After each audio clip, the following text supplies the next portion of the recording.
Pui Pui Molcar isn't the kind of anime I typically watch.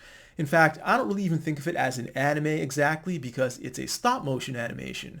But technically that is a kind of animation, it was made in Japan, and it does have a My Anime List page where it has an impressive 8.0 rating, so I guess it does count as an anime after all.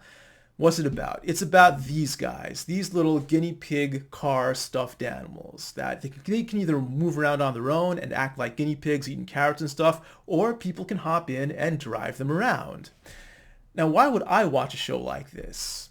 Well, this just happens to be my one-year-old's favorite TV show at the moment, so naturally as the parents, I get roped into watching every single episode a few hundred times. So what's there like about it?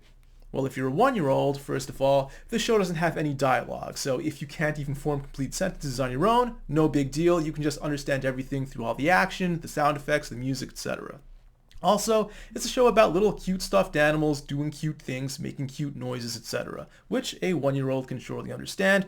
I'm also told that there is an adult audience for this too, as evidenced by the pretty high My Anime List rating, and also there have always been anime fans saying that they like cute things. Whether they actually mean that in the general sense or they're specifically talking about certain girls on TV, well, who knows. But if they do actually mean they like cute things, hey, there's an audience for this too, even among adults. But that's not what I go for. That's never been what I've gone for. So what do I like about it? Well, first of all, number one thing I like about it, especially watching this with a kid, is its rewatch value. This show has a lot of detail that you're not going to pick up on the first few times around. You could be watching the show for the 10th or the 20th time and pick up on an amusing background detail that you never would have picked up on before. And most children's shows are not like that at all. You'll get bored out of your mind, maybe even by the first episode, but second, third episode, you don't want to watch the same shit over and over again. Molcar, on the other hand, you could watch this over and over again and still have a good time.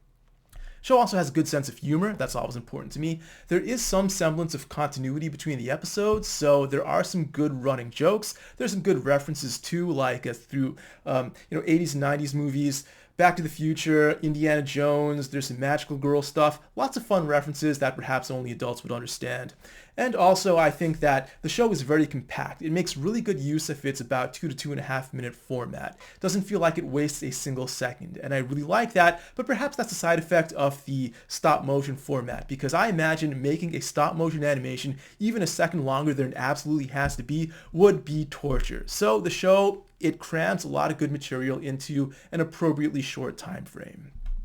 Now, that being said, I recognize there are a lot of good things about it. It's still not the kind of show I would watch for fun on my own. So if I had to give it a grade, assuming I'd watched it on my own, I would probably give it a single tilde, which is the kind of grade I typically give to a lot of these comedy anime that don't really float my boat.